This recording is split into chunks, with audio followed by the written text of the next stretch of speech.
Hey guys, I wanted to do an unofficial roadmap for the 2022 year calendar-wise for BDO Console. With the optimization efforts going on, I don't think we're going to get an official roadmap anytime soon, so I took it upon myself to kind of put one out there. So up in front of you, you're going to kind of see the KR PC roadmap for some of the stuff, like the grind spot updates for Kama Sylvia and some of the hard mode bosses and a new Dream Horse. But I think the big content, they're going to, like the trade era update, huge overhaul, the new class, and when the PC is going to get the snow region. I don't think they're going to put out an official roadmap. You'll see in a second all of the devs talk about their new stance, kind of showcasing stuff when it's ready. But as far as the video goes, we're going to cover what stuff was covered at the Caltheon Ball, the spillover content from the Idol Ball that's still in development that could come to console, and then kind of the console specific Vel, Odalita, gathering tweaks, Elvia servers, and kind of what they are and when we'll get them. But I'll let the devs kind of talk about their new stance on roadmaps and, you know, showcasing stuff when it's ready, and then we'll kind of dive into the content from there. Also, guys, just to give credit where credit's due, they really nailed every roadmap they've given us in console, so I just want to put that out there. Regarding the presentation with the roadmap and the QA. We also presented a roadmap in the past. However, due to the nature of the live service, sometimes the priorities would change or get cancelled abruptly due to development issues. We still have the same goal of providing the best experience for our adventures. Therefore, as the developer of the content and the roadmap were delayed and such, we decided that we needed to take a change. So starting from this ball and moving forward, we changed the show and the previews of the content and have this more open discussion with our adventurers. Also, we prepared different events and some fun stuff later on as well, guys, for you to enjoy. But yes, therefore, instead of presenting roadmaps, we'll be sharing content we are ready to show you, and content that's closer to being completed. Absolutely. So like today, we showcase the Mountain of Eternal Winter, and we'll be doing presentations more like this in the future. Thanks. So, you know, as far as console players go, we had the 1.5, you know, coming, and the Marnie event got delayed maybe like a week or so, or 4 or 5 days, whatever it was. But it happened at Caltheon Ball. We got the new class kind of got hinted at, the chick with a long sword. Everybody's always excited for new classes. I think this one might come, you know, around June or so. They might do another ball, you know, sometime in the summer, so timing-wise. But some of the other content on the Caltheon Ball that got mentioned, we got a lot of talk about the old grind spots. So everybody loves the Valencia spots that got reworked. So people were kind of looking to the treasure items getting, you know, buffed, but I don't think that's going to happen from what they mentioned. And also fixing some of the Dregan Kama spots to be more worthwhile in light of the Valencia 200 mil spots an hour. So I think we're going to see that, you know, at some point in the next 6 months, maybe scattered around. Life skills, people want the investment of the, you know, 10, 50, 100 bill they spend on Manos or Lagi or whatever it is to be worth it. So, you know, I think that's going to be worked on. I think there's some easy fixes they can do, and I'll make a video on that soon. But they want, you know, that kind of stuff to matter in light of the gear they spent it on. We got cappers added to hunting already, I believe, and, you know, the ocean content's, I think, further out than anyone really wants to admit. But, you know, stay tuned for that. And I think we're going to see some barding updates when we get the northern expansion, as they mentioned, and like a blue battlefield at some point in time. It's pretty far away. As far as console players concerned, this is the only kind of thing got out of the Caltheon Ball. They're working on next-gen versions of the console. I'm going to guess like tail end of the first half of the year on these, and the optimizations and crashes they're constantly working on as well. And we got Odalita pushed back a little bit, and I think that's kind of coming along, you know, maybe end of January from what I see, and then the Valencia update followed by that, because the stabilization patches are kind of coming like every week now, so hopefully they're going to, you know, fix something at some point. But that was kind of all we saw from console directly. There was a note here they had, you know, in terms of, and I'm getting all these from BDO Foundry, by the way, in case you want to read more on it, or the font's too small or something. But they kind of covered some of the old Heidel Ball roadmap. So the big things here, we had the trade era update, some PvP arena stuff. I don't think we're going to see any of the PvP things in console. We don't even have PvP season on console. Hopefully we get one of those, and I can't imagine it's hard to do. Like, just give us an Arceus, you know, season server. Come on, guys. But I don't think we're going to get, you know, the mythical horses. We just got Doom, so that's kind of something that could happen in there. For us console players as well. The ER card game I think we'll get pretty soon because it's already on PC.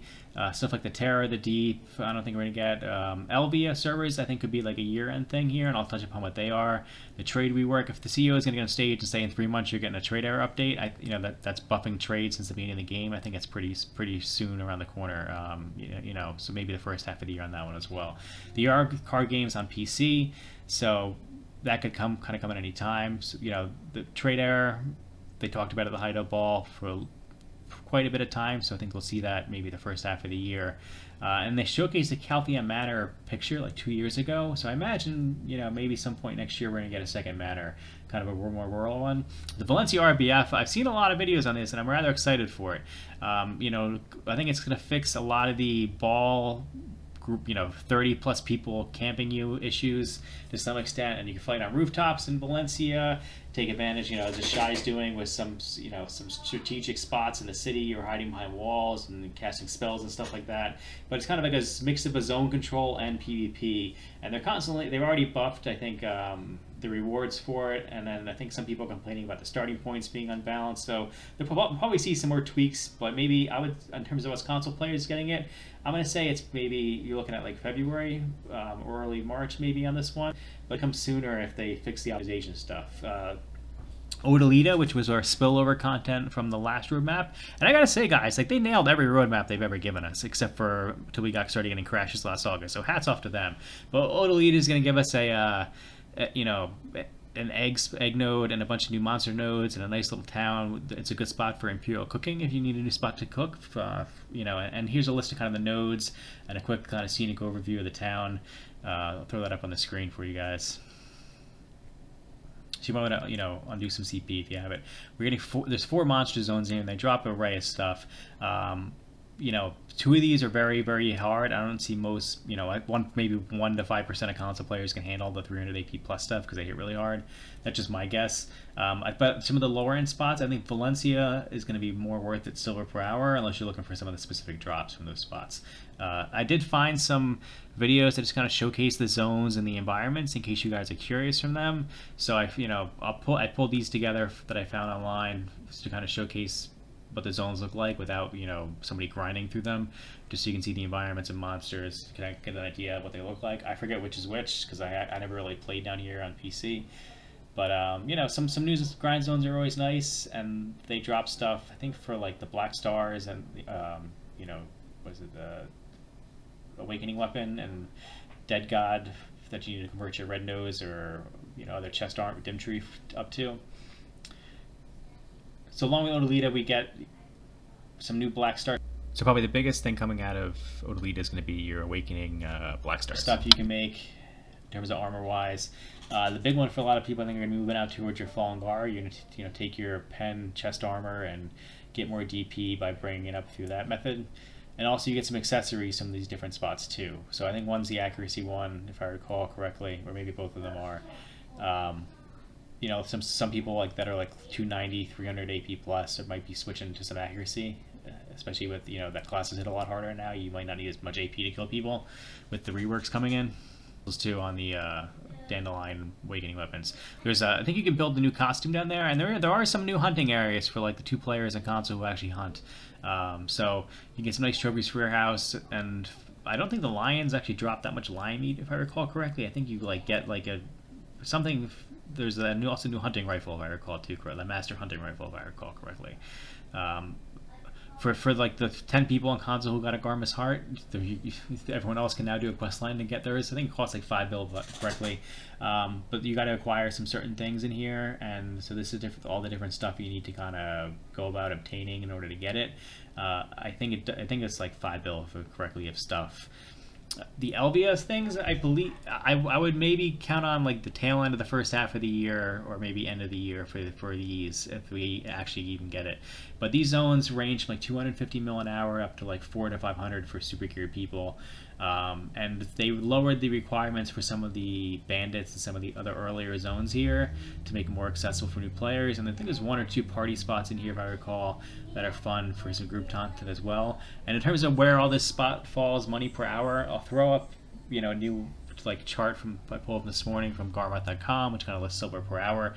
I heard Bloody Monastery you can pull like 400, 500 plus if you get lucky RNG wise with like the Elvia weapons. And I'm not going to go too much into what Elvia is, but it's just a harder version of the older servers.